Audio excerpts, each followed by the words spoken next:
Hello, everyone. I'm Adrian Sanabria, host of the Enterprise Security Weekly podcast and founder of the Defenders Initiative. Welcome to this webcast sponsored by runZero. I have two guests with me today, Tod Beardsley, VP of Security Research at runZero. How you doing, Tod? I'm doing great. How are you? I am doing excellent. I'm really looking forward to today's webcast. I'm looking forward to any questions the audience might have. It's just, this is my sweet spot. This is both my happy place, my ranty space, all of that. Also with us, HD Moore, CEO and founder of runZero. How are you doing, HD? I'm doing great. Also my happy place, right? I've been working on this stuff for like 25 years, and it's been fun to watch it go from like NNAP and Nessus to everything it is now. Yeah, for sure. Yeah, it's been a heck of a ride, and yeah, you've come all the way through it, right?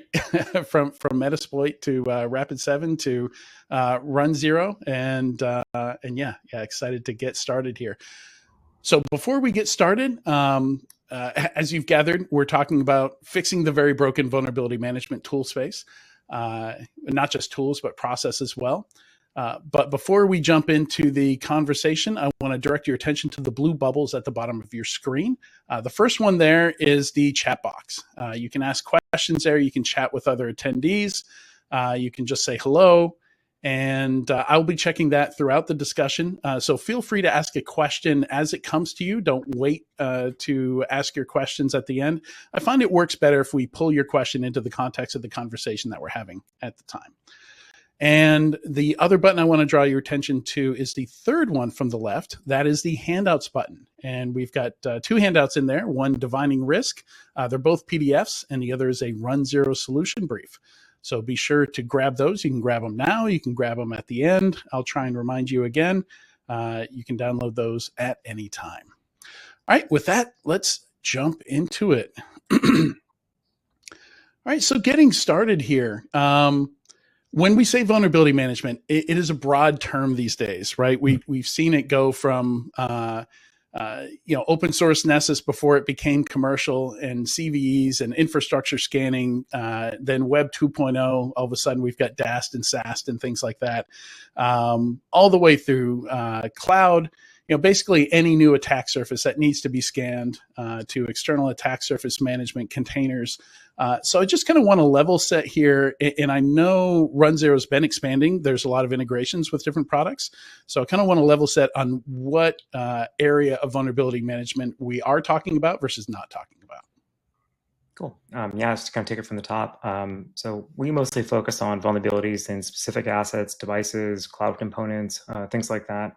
Most of our customers turn to us because we focus on organizations that have a lot of physical infrastructure. So whether it's manufacturing, clinical, healthcare, et cetera, you have a lot of stuff. So it's not going to be a CSPM only product. So we really focus on how do you find vulnerabilities in everything, even things that are like, a dusty DSL modem in a closet you haven't looked in 3 years, that type of thing. But we're generally not talking about today are things like SAST, DAST, application scanners, some of like the deep like CSPM cloud configuration stuff with like there's great tools for that stuff. And we're really focused on identifying kind of the broader exposure. Yeah, right. For sure. And there's when we talk about it, oftentimes people will think like, oh, so like manufacturing floors and like places where industry happens. But we're actually in, so we just ended up having a webcast about a week ago maybe, with North Carolina school districts. And schools are crazy. They are full of not just like Chromebooks that kids do homework on and bring in and out of the environment, but like, all your smoke alarms, vape alarms now in the bathrooms, naughty kids. A lot of surveillance equipment there for safety, right? Like there's a lot of security cameras and stuff like that. And so like, we do a pretty good job with all like the weird things that have computers that don't look like computers.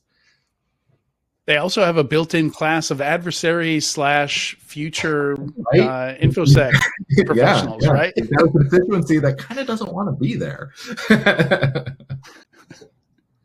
You mean the teachers? Or? All right. Yes, that's what I mean. So, Tod, defining vulnerability management here, jumping into, I think generally when people think vulnerabilities, they think about a CVE or something with a CVE attached to it. But we find that, particularly when we look at the other side of things, how attacks happen, there are a lot of things that are really adjacent to vulnerability management, and it's kind of a fuzzy space. So help us out here with this kind of fuzzy space between something that gets a CVE or doesn't get a CVE, and there's even stuff in the middle that sometimes get CVEs and sometimes don't, where people don't necessarily agree on whether or not it should get one. So, as you know, but just for the audience's edification, I've been working on CVE specifically for a number of years now. I'm on the CVE editorial board. I care a lot about CVEs. That said, CVEs are not everything, and they're kind of a far way away from everything. CVEs is like the easiest case where like you have some software vulnerability that wasn't intended, that lets a user do something that they oughtn't be able to do, right? Like read a secret or run code or something like that. That's typical, normal case for what a software vulnerability is. But really, like, there's so much more than that, right? There are insecure defaults, for example, and that ranges from insecure default credentials, something shipping with like admin, or root or something like that, or I don't know, Scott Tiger was one of the old ones that you would find a lot of Oracle stuff. Yeah, or Sun. Insecure configurations, like when you're making a thing and you want it to talk on a network, like job 1 is get it to talk on the network, and job 4 is like, and also don't let some people talk to it.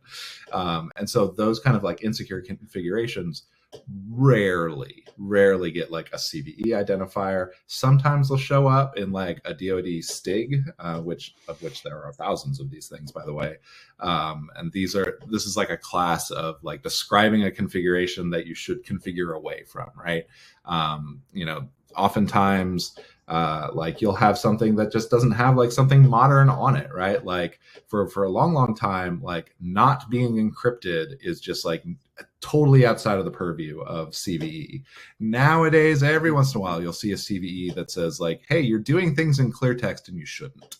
That is newish for CVE, and hopefully getting to be more and more common, right? Like as everything gets like SSL style encrypted, SSL/TLS, of course, anything that like exposes a telnet port like tends to not get a CVE unless someone really cares a lot and like is ready to go to bat for that. So there's like all of these things, right, that like are in the space for things that get people hacked but aren't called software vulnerabilities. And that's kind of the zone where like runZero, I think runZero really shines. Yeah, there's a flip side though that's pretty awful. You see a lot of new vuln management tools where the only thing they do is report vulnerabilities with CVEs, and then they only do so based on version number lookups through CPE. So if you take a product that has like software inventory and you look at the list of vulnerabilities for those software versions, you can technically assign a CVE to it and say, look, this device probably has a CVE. But there's many products now in the space, especially introduced in the last 2 years, where that's all they do. So if you're buying a vuln management product and you're buying something that's effectively just a software version notifier, it's like, well, that doesn't really help you against every other vulnerability out there that's not based in software inventory. And also all the issues that don't have CVEs at all, like Todd kind of mentioned, default credentials, all the fun stuff that hackers actually use. Well, and if your prioritization depends on CVSS or EPSS, you have to have a CVE, right? You can't even do a lookup in EPSS without a CVE. Right? EPSS is dependent on CVE. You will never get an EPSS score unless you have a CVE. But also, but for one, EPSS scores change every day, which is a subtlety that weirdly, like some vulnerability management. That's a feature, Todd. I understand. And it's a great feature. I love it. I love that it moves around. But there are vulnerability management products that just like take whatever the EPSS score is the day that it is generated, and that's what it is forever, according to them, which is incorrect. So like, and I've been looking lately, specifically in the Defining Risk paper that is downloadable right there. You can read all about EPSS. And like, I'm really interested in the deltas between EPSS. So like, why did something move 30 or 40 points in a day and then move back, right? Like, why does that happen? Because that usually means like something happened in the world, like there's a new nuclei exploit for it, or a new Metasploit module, or something like that, or it got talked about by an important person on Twitter. Can move EPSS scores around, right? So like that's interesting, right? Like, it's not nothing, right? Like, I'll tell you, like, if one HD Moore goes on Mastodon and says, "Hey guys, look at this," like, that will move an EPSS score, and I think it's probably right to do so. Right. I know Todd's being a little humble, but Todd and I both worked on the Metasploit project for a long time, and anytime we added some Metasploit module to something, we basically moved the needle for what people had to patch. So in a lot of ways, we were driving that top line of vuln management for 15 years in a lot of ways, because if as soon as Metasploit had coverage for it, or there's an exploit available, it went from being something that you might care about to something you must care about. Yep. And so, like, when you're if you're the premise here of prioritize your CVEs using these other things, like EPSS moves around a lot. Oftentimes they don't have CVSS scores. If they're interesting enough, sometimes CISA will come in and give you a CVSS score, but that's not guaranteed, right? So there's today, I think it's about a third or so modern CVEs like don't have a CVSS score, like, when they're published, and then that'll drop over time if they're interesting enough for someone to bother. So even if you're relying on CVE, which you shouldn't, you're still like missing a bunch of stuff that just is unscored and unlooked at. Yeah. And I should mention that I think it was earlier this year, you guys started exposing CVE information in runZero, correct? Mm-hmm. We've been doing a little bit of we'll be importing vuln data from other vuln scanners for a long time. And more recently, we added a full-blown vuln scanner in runZero itself. And we do it kind of 3 different ways. We'll create a query that matches a vulnerability against devices you already have in your inventory. So if there's a new Palo Alto vulnerability like this second, we know your machine isn't patched because there's no patch available yet. And you don't need to do the scan, right? So all I'm going to do is say, like, here's a query, here's your Palo Altos, go, you're done. That's a really quick way to notify people within seconds what they need to go solve. Then we do the standard, active vuln scanning, where we do deep fingerprinting to be safe, things like that. And the last category we do is really interesting. We look at most vuln scanners only look at every individual asset and then say this asset has these vulnerabilities, the score will be X. We actually look at the relationship between assets across the entire organization. So if we see the same asset sharing crypto keys in 5 different places, or we see a device that's external and internal because we identify the same unique ID, we can say this device is significantly problematic because it's either cloned, or it's got a shared security state with this other device, or it's actually directly exposed to the internet. And it's kind of neat being able to do that kind of relational vulnerability analysis at scale.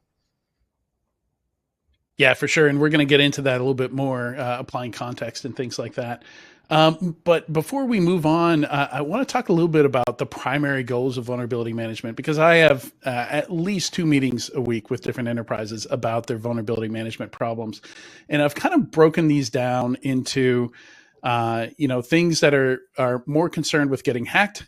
So identifying a need for a rapid response. So you just described that perfectly, HD, with we already know you have Palo Altos. There's a 0-day that was just disclosed today. Go forth and fix stuff. And so you're going to patch out a cycle, put mitigations in place ASAP, versus how are the IT folks doing with their device management? Are they managing the devices at all? First of all, are these things unmanaged? Maybe they don't have asset owners. Identifying maybe slow patch management, no patch management. Maybe they patch just fine, and we can just ignore all that stuff. That's just going to get fixed in the next update that comes through. And then there's the stuff that you have more time, right? So compliance stuff, I got to have my quarterly clean scan for PCI. I've got to get it done for the SOC 2 for some kind of questionnaire for ISO 27K. This is stuff where we're not dropping everything, and maybe that more traditional, scan, get results, deal with results process kind of works. That's about right. That's how I think about it. Yeah. I mean, you can ask anybody in the space, they'll say there's only 3 states, right? There is something I've got to do now, something I've got to do soon, and something I don't care about. And that's it. Because anything that's lower in that tier, you're never going to have time for it, because those first 2 things will pop up first. Yep. Right.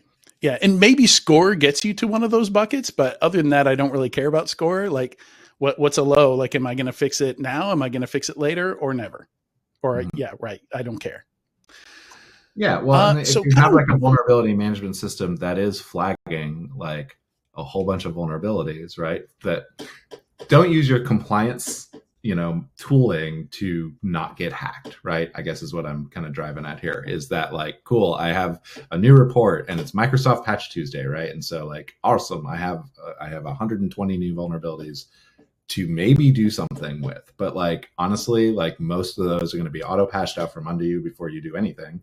And these are things like, your Office bugs or like Microsoft Edge bugs, things like that.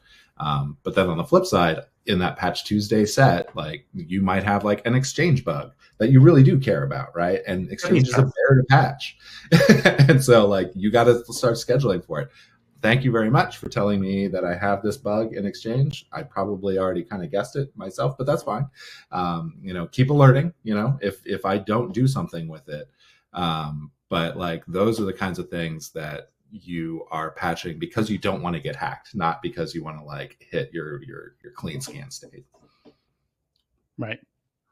So I kind of want to outline how I see most organizations doing vulnerability management today, and kind of hand back to you, Todd, to talk a little, or to both of you, to talk about how you see teams struggling today. And it's a long list. We have a lot of items on that list. We'll try and hit most of them. But yeah, typically, you go out, you buy one of the QRTs, the Qualys Rapid7 Tenable, are the most popular. I don't think that's any secret still at this point. You choose you install it. You choose a default profile. You change nothing in configuration, right? You input a target range to scan, and you start the scan. Eventually, results come back, and your head explodes. And that's how I end up on these calls with people who are just trying to like trying to hold it all in there. So and something to add here.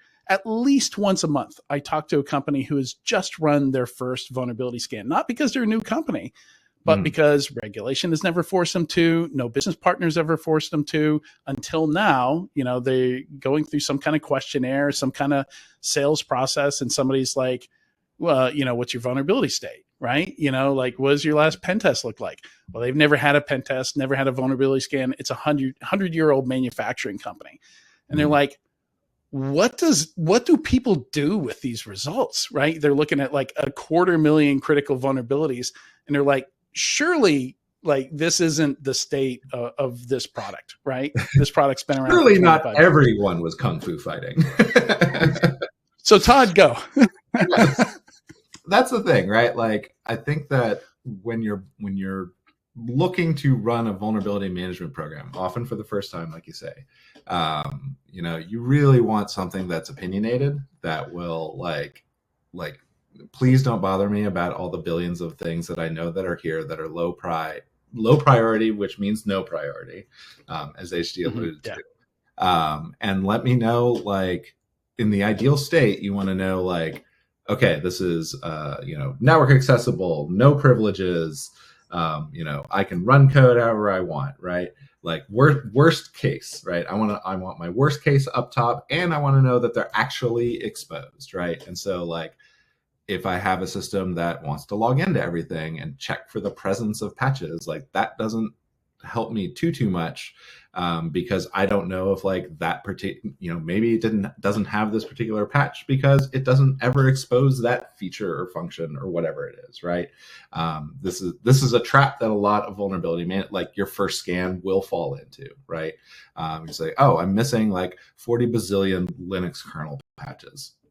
Okay, who cares? Like, this is a thing that only talks on a private network, or it's a refrigerator. It may be a refrigerator. Well, we'll get into that later, of like, what is a Linux 2.26 system? It's everything. But like, you want to be able to say, like, all right, I need to have some kind of opinion. I need to have some kind of like built-in thing. So I have something that's tractable, something I can actually do, something that, does require my attention, and I can't just rely on auto patching my way to success. Those are the kinds of things that you want to look at if your goal is to not get hacked. your goal is to satisfy a compliance report, well, you get to deal with all of this. And usually that means hitting the exception button a lot in your product to say like, no, we accept this risk. We accept this risk. I've seen that a lot of times. There's something kind of like what Adrian and Todd said, like the first time you run a vuln scan, you get millions of results and you're not really sure what to do with it. And even worse, those millions of results you're looking at are actually still missing half your stuff.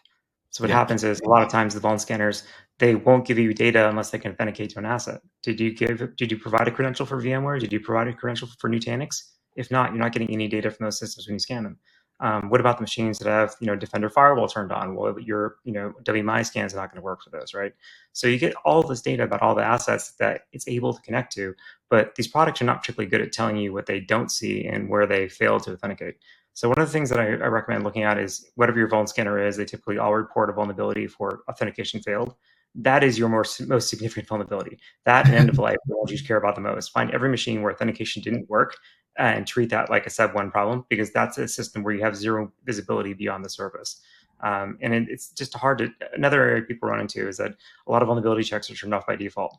If you, for example, Tenable's a great product, but it turns off thorough and paranoid mode by default. And some of the rapid vulnerability coverage pieces that get shipped, ones that are really, critical in terms of timing, Palo Alto, SonicWall, et cetera, they're actually hidden behind those paranoid and thorough modes. So if you don't know what options to check, you don't get the coverage either. And it's really tough because unless you're really familiar with the platform, you don't know which knobs and buttons to turn to get better visibility and how to understand where you don't have visibility afterwards. Yeah. And that's the whole reason I bought the product, right? Like, I don't know how to find this stuff. Like, don't also make me get a degree in, configuration management, configuring the tool itself to be able to use it correctly. A lot of products will have in their documentation of like, oh, and don't use this to scan your OT environment. And it's like, well, okay. I mean, I did buy this product to tell me where like my network segmentation failed, for example, right? It's like, oh, I'm leaking OT stuff over here, but don't run this in your OT. Like, you end up in a very paradoxical situation of like, I'm trying to do the right thing. I'm trying to get a good sense of like what all my stuff is and what my exposure looks like. But like as she says, like a lot of the good stuff is also dangerous, I guess, like which is a bummer, right? Because it's like, oh no, I want to run the good ones. I want to run like the hardcore Nessus scan because I'll tell you what, as we say in Texas, that's what the bad guys do, right? The bad guys don't worry about crashing your stuff, and so they will run the hard scan. So I think that's worth a note as well here. That I've seen fat-fingered IP address CIDR entries. I've seen vulnerability management teams that didn't realize that an entire class B was something that was used by telecom or something like that, because telecom's outside of IT and they manage their own stuff. Most of these scanners by default aren't scanning all the ports, right? So like there's all these gaps just all over the place, that I think lead to people missing stuff. But one of the key ones, if you think about what a vulnerability scanner does, it's got to do three things. It's got to find the host, right? Which is pretty easy on an internal network, right? Most things respond to ARP, to a few ICMP, a few different things. Then you got to identify it. And then you got to more than three. You got to find open ports and services, and then you got to interrogate those services and figure out if there's any vulnerabilities on them. And it's that step two. I'm not just going to raise my second finger because all that's good. But it's that step two where I find a lot of these things going off the rails, much like my ability to count things, where if once it misidentifies it or just tells you informational Linux 2.6, shrug, port 80's open. In the times that I've been a pen tester, that's often the most juicy stuff. I find something with port 80 open, Linux 2.6. I'm thinking default creds, right? I'm thinking I'm going to find some kind of configuration console. And I'm going to do, there's going to be something in the HTML that tells me what it is. I'm going to do a quick Google search and I'm going to have default creds for it. And I'm in. And that doesn't even get a score, right? Those are just informational findings. Funny enough, Yeah, we it's rolled not out a score. It's not a vulnerability. It's not, it's not nothing. It's just like, oh, that's just how it works. yeah. Funny enough, we rolled out a default login coverage and web portal detection in runZero a couple months ago, and they're still our number one findings across the board. It's like default login in some random web panel, default login in this, HVAC appliance, and that's just all day long what people have not been seeing otherwise from their vuln scanners. It's pretty crazy. All right, give me just a second here. I've got to reboot something. No problem. Did you get scanned by something like untoward?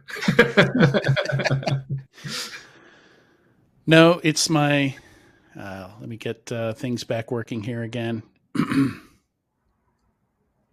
Well, while you're futzing with that, Adrian, I want to pick up the thread that HD had alluded to earlier, and that is, okay, no, can't authenticate. That's a 7.1 issue. Is EOL?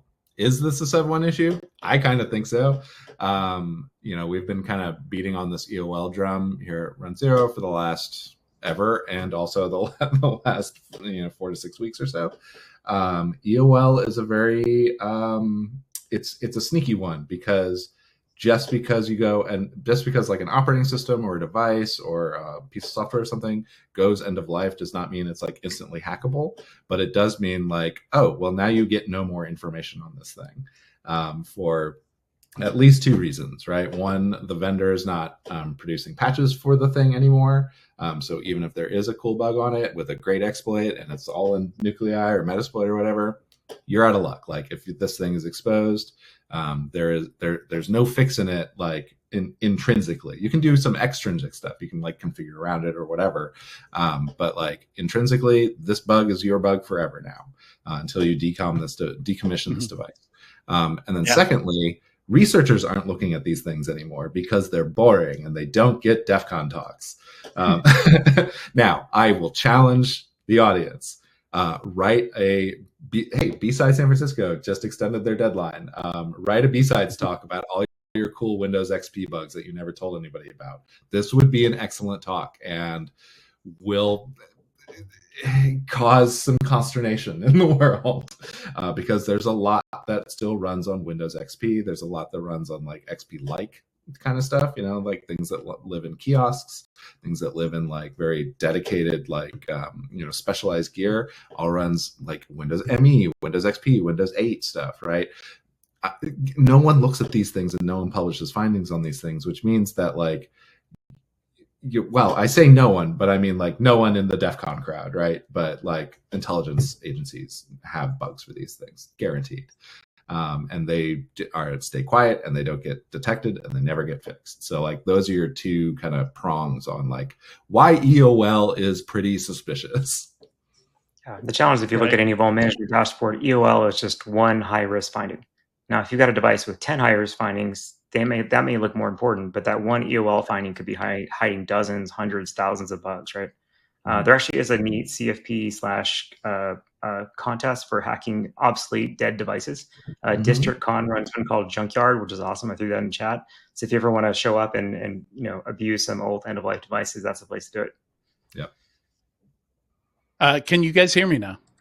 Definitely. Yeah. No? Yeah. All good. Okay. Yeah. Good. All right. Yeah. Sometimes my focus right just loses its mind, and I have to reboot it. All right. Yeah. So, one of the things I wanted to mention also is just a difficulty of doing a scan. In some organizations, I've seen someone whose only job it is to make sure scans run and that they complete and that they continue running and that they're distributed enough. Like just getting to all the things, especially if you're doing authenticated scans. Like I found out the hard way. I won't name the product, but you guys are familiar with it.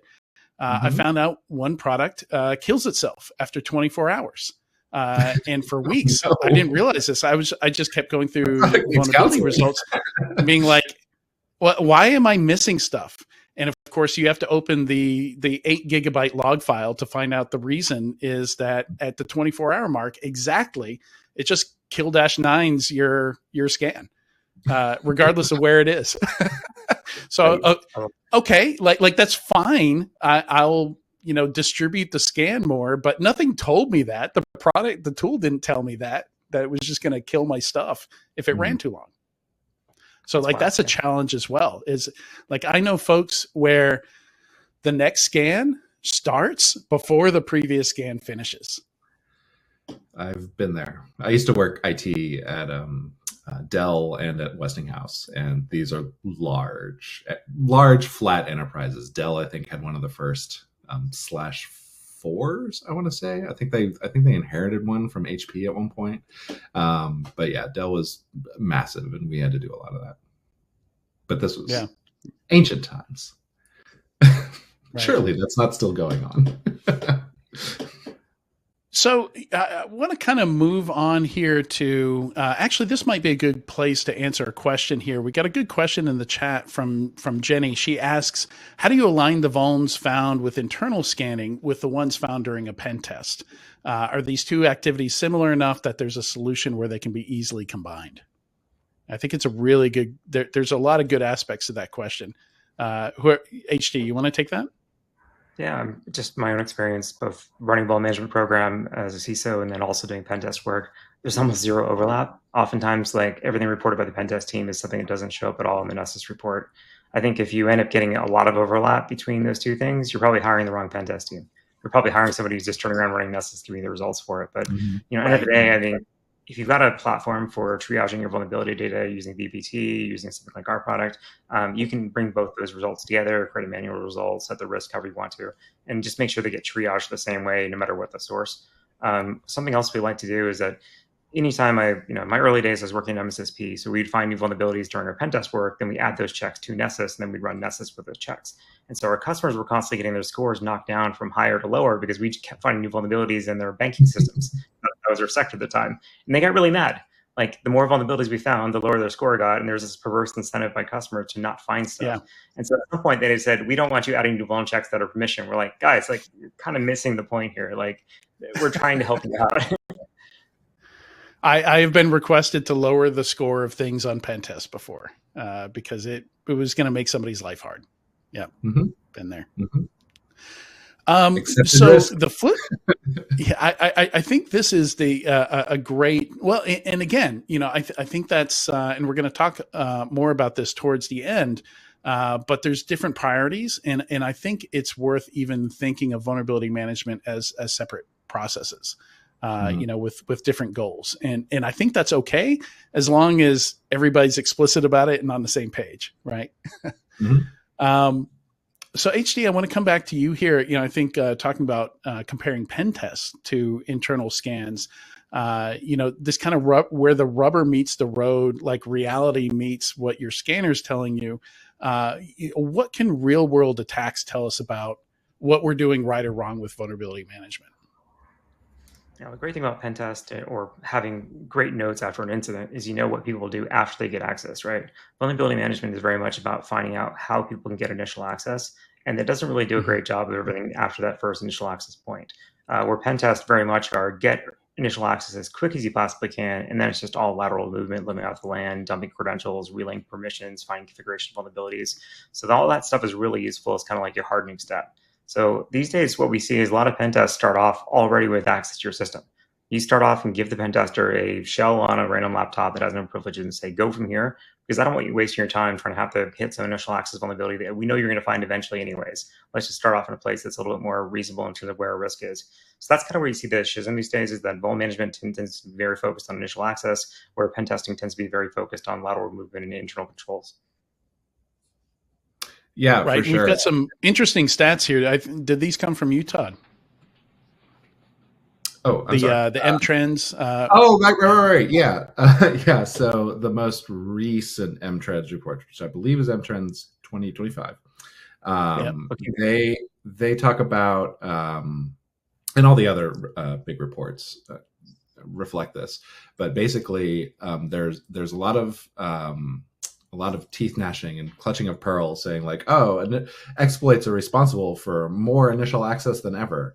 And then you look and you're like, it's up to like 33%, which means 66% of the time, there is no CVE identified exploit, vulnerability that was exploited to get that initial. But of those 33%, how many CVEs are we worrying about here?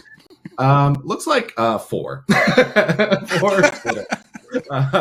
And so you will see like the most favorite ways to get initial access is not by exploits, it's by other things. It's like click on this bad link or, I guess a credential or something like that. But of the ones that are an exploit, it is exploits in mostly security devices that are sitting on your edge. So they have to be exposed to the internet. That's what they do. And their job is to do security. But they are exposed. Like, people are allowed to ship bugs, okay? Like, bugs are fine. Like, it's how you fix them after the fact. But boy, it sucks when the thing that you bought to do like a secure thing, like offer VPN or offer firewalling, is itself exploited. And those tend to be favored, and we tend to hear about these particular kinds of exploits after they're already used, after they've already been deployed, usually by some kind of espionage agency, occasionally by criminals, usually fast follow the espionage folks on those things. And so like by the time you hear about it, if you're not in that first wave, like great job for not being interesting, I guess. But you're gonna be in that second wave like right now. So so more of the story is, we've got 250,000, just about a little over now, 250,000 CVEs have been published. And in the last year, 4 seem to matter the most. Yeah, so I've got some of my own research here that I think adds credence to this. Where I went through the Verizon Vera's VCDB database, and I found 1,165 CVE mentions, but those boil down to only 37 unique CVEs. And then out of that 1165, out of those mentions that are correlated with incidents, and by no measure is this comprehensive. We don't get transparency into a lot of breaches. There's a lot of missing information here, but 750 out of that 1165 are just the same 3 MOVEit DMZ CVEs over and over and over and over, because they just created an exploit, scanned the whole internet, and just auto-pwn everything, right? We saw that with some of the Cisco bugs too. Like within 30 days, before Cisco had actually been able to provide a patch at all, every single internet-facing ASA was compromised. All in the course of 30 days, over 165,000 devices. And it was terrible because everyone was actually watching the backdoors happen in real time. And then even after the patch was available, still something like 35,000 were confirmed owned the next day. All right, so I want to jump into solutions here. We've got about 22 minutes left. We've got some more good questions coming in, so I want to give enough time. I think we've kind of outlined the brokenness of vulnerability management pretty completely here. There are other things, but probably not worth diving into at this point. So, where to start here? So there is a whole class of tools that have emerged to try and fix this problem of I've got too much data. I need to add context to that data. I need to add data to that data, right? I've got all this intelligence I can use. Does an exploit exist? Is this a critical asset? What's the criticality of this asset? Is it a crown jewel? So kind of thoughts on all the different methods out there, maybe starting with risk-based vulnerability management. Then we can start, we can also talk about like the pros and cons of authenticated scans, to try and help prioritize here, add context to these things that help us decide, is this a drop everything or is this a wait? I struggle a little bit with a lot of the risk-based vuln management approaches because effectively they're bringing in third-party vuln data that is pretty weak already. It has a bunch of gaps in the data. It's missing unauthenticated scans. It's missing some devices that are firewalled off.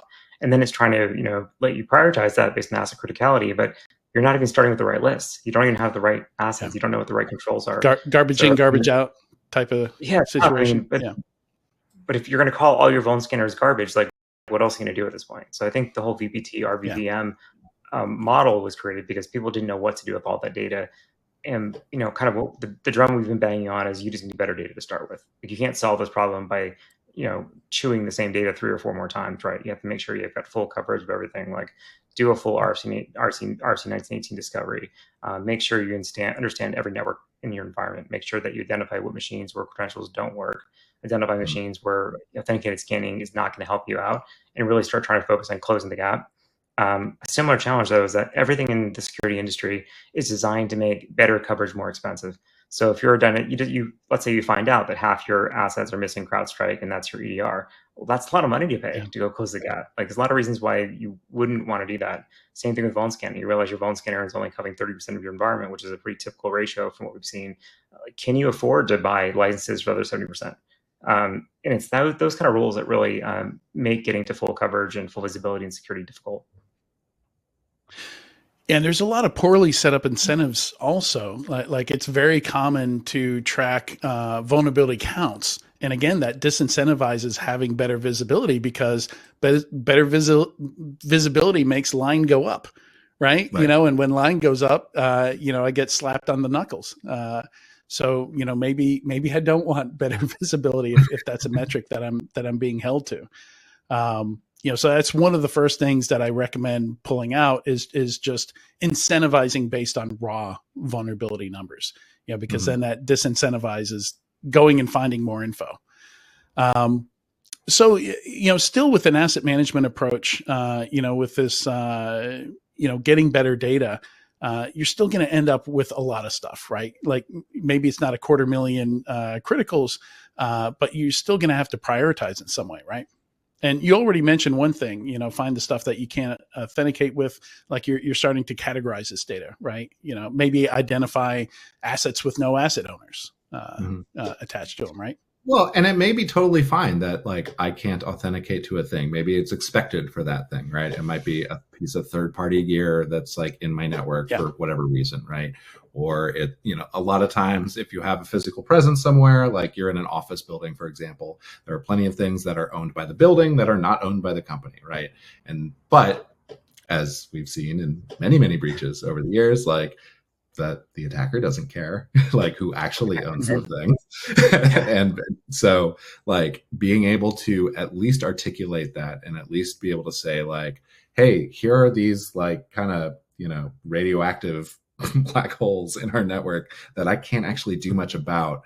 We can do something else there, right? You can instrument things around it. You can hassle your building owner, right? Like whoever's holding your lease is say like, hey, you have these, I know that you think they just look like Linux 2.6 devices. I know they're IP cameras because I use runZero and I could tell.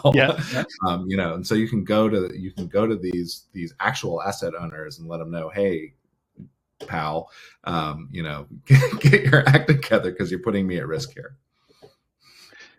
Yeah, and you're going to find a bunch of situations where, you've got 1,100 Hikvision cameras set up in your warehouses countrywide, but after the rollout, nobody was assigned as an asset owner, right? It's nobody's responsibility to manage those things, and that's a really important problem to solve. Yeah, but at least there doesn't have to be a credential handover because it's still all default creds, right? Yeah, well, that makes it easier. And as some customers have found out, if you're taking any kind of state money or money from the FCC and you have a Hikvision camera, well, you now get to replace all of them with something made in the US. And guess what? Every single one that's made in the US is also just a rebranded Hikvision or to a camera. So good luck finding one actually made in the US. Yeah, it's tough. Oh, boy. So, some of the other recommendations here, I think one of the challenges I've found, and at one point I put together a really clever, and I've lost the code for it, Nmap scan, where I was trying to figure out how to scan all of RFC 1918 as quickly as possible, like just hitting the gateway, just to see if that class C is alive, trying to hit every class C in 1918 to find if you could put like a some kind of if you could identify all the routers and maybe put a listener on it. Is there some better trick to discover the network segments that maybe you're not scanning, or discover that maybe you're not scanning it from the right vantage point, because this is like an architectural problem that I've found very, very difficult in large enterprises. We built something specifically for this. So in runZero, you can go to RFC 1918 scan. It'll do subnet sampling. So you can tell what % of each subnet to sample. And we actually came up with a list of octets per subnet and per type of subnet based on the frequency in the real world. So we saw how does all of corporate America actually subnet their 10x and their 192 and their 72s and so on. And we use that to basically guess the most responsive octets in every single subnet. And so we'll go through and we'll trickle 9 to 10 different probes into between 3 and 25 IPs at each/24. And one of those will get a response. And even better, we get responses from the intermediate routers. So if a middle router says, hey, the subnet isn't available, we actually get the ICMP error response. We now know about that router. We know the router subnet. So all this does is come down to, basically it's a pre-scanner that provides a list of /24s that you should then do a full scan on. And unlike other tools that do a ping scan first, and then they scan the results if they respond to ping, we do all 620 odd ports for every host, no matter what, whether they respond or not. So we're able to find devices that just don't respond to anything except for maybe an obscure OT protocol or a weird UDP probe, things like that. So that's kind of a different approach that we would take. We've got a host pinger as well, but kind of the issue you mentioned is some parts of the network don't know about others. What we've built is the ability to do full RC and 1918 scans with a blast radius of maybe hop limit 2, hop limit 4, from anywhere you like in the environment. And as long as you put those to different sites, you can then do a site comparison and say, what's different about site A and site B from these different vantage points? Did I see an entire subnet over here that I didn't see over there, or vice versa? You can start doing an actual like ADV comparison of visibility from any point of the network for the full RFC19 scope. Right. And another thing that I've seen you guys talk about a lot that I'm legitimately curious about myself is kind of like the whole external attack surface management space, like where are things going in the future, identifying stuff exposed to the public internet, both from the internal side of things and from the external side of things, right? Because on the one side, we've got external attack surface management that just look from the outside in. And of course, all the scorecard vendors, BitSight, Security Scorecard, all those that give you an F because TLS 1.0 is still turned on a web server somewhere. But like, how are you guys handling? Is that something that runZero can do as well to help me understand? Oh, this is exposed to the internet, or this is how it looks like from the outside in versus the inside out. Definitely, yeah. It's a kind of cool set of approaches. We'll do the standard outside in, give us a domain name, we'll expand all the subdomains, we'll then scan it all from external hosted cluster and all that fun stuff. We'll also identify multi-homed assets from the outside. So if we can get an internal IP to leak out from the external side, we'll tell you what the internal IP is. And it's actually more common than not that we can do that just with some of the cool tricks we do. Then we go the other way. We start off in the internal network only, and we scan everything, and we create unique fingerprints for every single asset and service behind the firewall. And then we look at a giant database we created, the daily scan data from Shodan. And we say, is there anything else in the entire internet that matches this unique fingerprint internally? We do that just using a key value lookup for overlap. So what we can tell you is, like, if we see the remote desktop port internal inside your environment, that particular thumbprint for that TLS cert should be unique. Nothing else should be using that RDP's TLS cert. If we find that anywhere on the internet, we know it's exposed, and we know it's actually the same machine, and we know exactly where it is. So by doing an internal kind of inside-out scan that way, we can tell you this internal device is exposed on this crazy IP, V6 IP you didn't even know about, and it's going directly back here into this network, and we know who the asset owner is because we've got the EDR data, or at least an owner for that particular subnet. So the biggest challenge of doing outside in is you don't know who to contact. Like, okay, I found a server, but who is it? If you start inside out instead, you know exactly who to contact because you already know what the internal asset is. Right. I think that's been a big challenge is, people who have a traditional vulnerability scanner and external attack surface management, that now trying to connect the data in some way, like there's no straightforward way to do it in a lot of cases. Yeah. Folks are getting creative for sure, but it's challenging. Yeah, so we've got, I think the last thing I wanted to cover, and then I want to jump to some of these questions that we've got here, is, again, and we talked about it earlier, I kind of think of the two different ways of doing vulnerability management, the two different use cases. One is concerned with not getting hacked, and the other is concerned with not getting fined or not getting a sale because, you're not doing vulnerability scans, and they need a SOC 2 from you that says you're doing vulnerability scans. And very different timetables. One, like, fix it in 90 days is fine. The other one, fix in 90 days, like that's the barn doors open. You've already been owned 10 times over. Yeah. And I think, and there's two different approaches to do this. I think of them as scan-driven approaches. So the moment a 0-day comes out, everybody finds out at the same time. The engineer at Tenable who's going to write an Nessus plugin for it finds out at the same time that you find out. Because we all got the same email from CISA, from whoever did the disclosure. But that engineer has to build a plugin. They have to put it through QA, have to roll it out to production. Your scanner, I think Nessus still once a day pulls down plugins. Maybe you can tell it to do it once an hour or something like that. Your next scheduled scan runs. Then a human has to go lay eyes on it and decide to do something with it. And that's a very long timetable compared to just acting the moment you find out about it. So I think of these as the scan-driven approach, which is fine for compliance, where you've got 90 days to do something, 45, whatever that timetable is, versus intel-driven. And this intelligence, this intel-driven approach requires you to know what you have. And I think that's the key lead in here, HD. Yeah, I mean, that's kind of the goal. We realized that the only way to get ahead of some of these vulnerabilities quick enough is to already know about them in advance. And that doesn't mean we need to know what the product is or have a fingerprint for it. It just means you have to have the data and a way to go get it. So a great example is during the SolarWinds SEC amnesty period, we had a customer reach out saying, literally, we've got 72 hours for our entire enterprise scattered across the world to find every SolarWinds box before this amnesty period expires. Can you help? And we're like, yep, we can. You're like, challenge accepted. And we did not have a fingerprint for SolarWinds Orion at the time because it was just when all the noise had just come out. So what we did instead is we just created kind of a show didn't work. We said, find a device where the web page title looks like this, the fav icons like that. The device has these services and ports open. The name call has the word Orion in it. Like, we did all these different variants of a query that would probably find SolarWinds Orion's devices, and we're able to basically do it all really quickly and find results. And that's kind of become the backbone of our rapid response programs. Anytime a new vulnerability comes out, it doesn't matter whether patch out is out or not. We're going to be getting an email in your inbox within seconds saying, here's all your internal or external devices affected by this thing, without having to do a rescan. And we're seeing that approach being picked up by more and more folks. Like, I believe Tenable has something called live scanning, or do something like that, where they kind of retroactively look for vulnerabilities from existing data.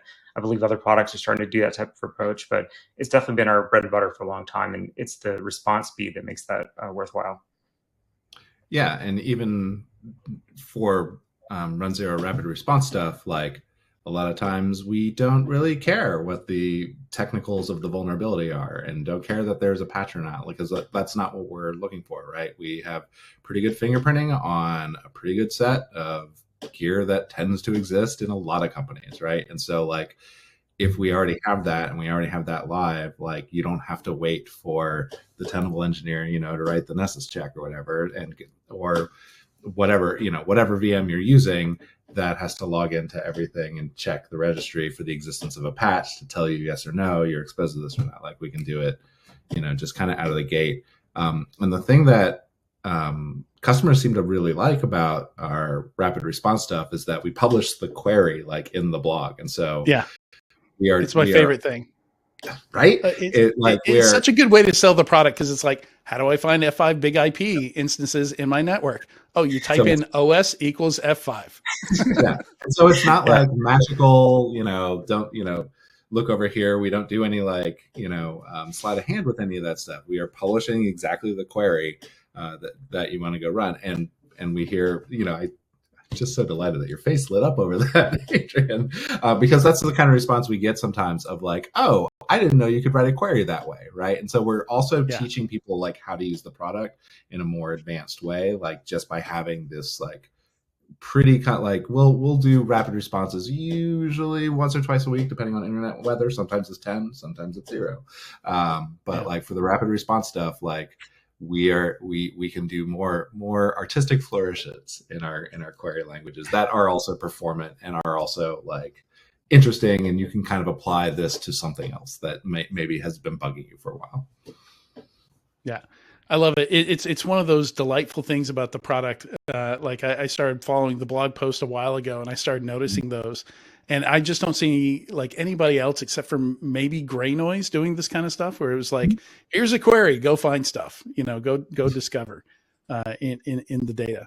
And one of the reasons I love it is because I've been using the product for a while, because you do have a community edition, which lets me get experience with how the product works, the different features in it.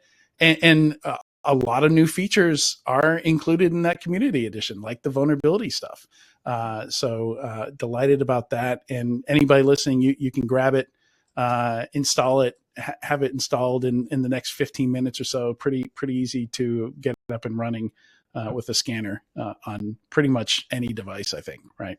runZero.com/try. There you go. We're very happy. Like, we have to sell enterprise software like any other big company, but we're very happy we also have a free tier that supports not just like home lab users, but also, small businesses that can't afford a dedicated IT tool for this. So if you have less than 100 assets, it's free. Enjoy. We support you like anybody else do. Yeah, that's awesome. So a few questions here I want to grab before we have to wrap here. Let's see. If I'm looking at a company's vulnerability scans and pen tests done internally, how to identify if they just set it up poorly? And I definitely have some experiences here. I'd like to hear from you guys, though. The joke usually is if you see a certain vendor name on the report, you know it's done poorly. Like, if it's a fly-by-night shop and they are paying maybe $500 for someone to do the pen test to some bug bounty folks for a couple of weeks, you can get what you pay for, right? So, I mean, there's very different levels of pen test. In general, though, if you a neat trick is take the vulnerability name that they provide you in the report and just Google search them. And if your first hit is the Tenable plugin page, you know what's up. Like, that's easy. If it's a one-to-one match, yeah. If they're just basically giving you the output from Burp Suite or output from another vuln scanner, like, what are they actually giving you? You could have bought the tool and done it yourself. What you really want a pen test team to tell you is things you didn't know, things that are like strange and unexpected and weird dependencies, and things like there's no way your development team would have found out otherwise, besides them going down this rabbit hole to figure out that these things are linked together in a strange way. Like, that's where you get your money's worth from pen test. Yeah. Yeah. So it's all that lateral movement stuff that HC was talking about before. Like, have to underline that. Don't waste your pen test dollars per hour time on trying to trick your pen tester, right? Like, get them as enabled as you can, right? Like, give them the laptop that is plugged in to the wall in your enterprise, or give them like VPN creds or something, right? Don't waste time on that initial access. Get a pen tester to show you, if you don't have this already, like, what are the relationships between the systems that are internal? How does, like, someone clicking on a bad email, right? Like, that tends to still be the number one way to get initial access. So simulate that, right? Like, I already have a shell on some office worker's machine. How do I expand from there? That's how you get the most bang for your buck for pen testers. And like tattoos, cheap tattoos aren't good. Good tattoos aren't cheap. And I think the same thing goes for pen testing. Yeah. And, for the question about internal stuff, how do you know when internal stuff is set up badly? It's an extremely common thing that I see where it's just fat fingering. I worked with a company once that was scanning 14 of their websites. 13 of the domains were misspelled, and they were scanning by domain. They had somehow managed to leave the M off of .com on 13 of the 14, but because they got the first one in the list correct, they were getting results. And because they were getting results, they thought it was all working fine. So I actually used to do this. I started a consulting company back in 2017, and we're trying to reboot security services. What would they look like with the benefit of hindsight? And one of the things we did is we would just go through all your tool configurations to make sure you hadn't screwed anything up and done fat fingers and stuff like that. 100% of the time, we found major issues. So just walking through configurations and were the IP address ranges typed correctly, were the domain names typed correctly, that kind of stuff, I think goes a long way. One gotcha we've seen too is that the network team will decide that they don't like your vuln scans anymore and just turn them off for a section of the network. And so all of a sudden your Tenable scans are missing hundreds of assets. And it's because your network team's like, we didn't like the traffic, so we just stopped it. I'm like, thanks guys. How do you detect that? At least let us know. Yeah. So one thing, we live and die by our asset graphs and runZero that we use internally to like dog food. So for our lab, if we ever see a massive jump or drop in asset services and counts, like we know there's a problem right away. That's either I screwed up my lab or something fell over or the switch died or I hit the wrong button and, Proxmox, right? Yeah. Yeah. It's a great tip. That's a great tip. And that is all the time that we've got today. This has been excellent. Thank you so much, HD. Thank you so much, Todd. Adrian, it's a pleasure. the thanks is all mine. Also, big thanks to our sponsor, runZero, for making today's webcast possible. As I mentioned, you can go grab it, run it for free, try it out. It is a blast to use, especially if you've never scanned your home network. You'll find a lot of interesting stuff. There's interesting stuff on home networks, I promise. And finally, big thanks to the audience for joining us. We'll see you next time.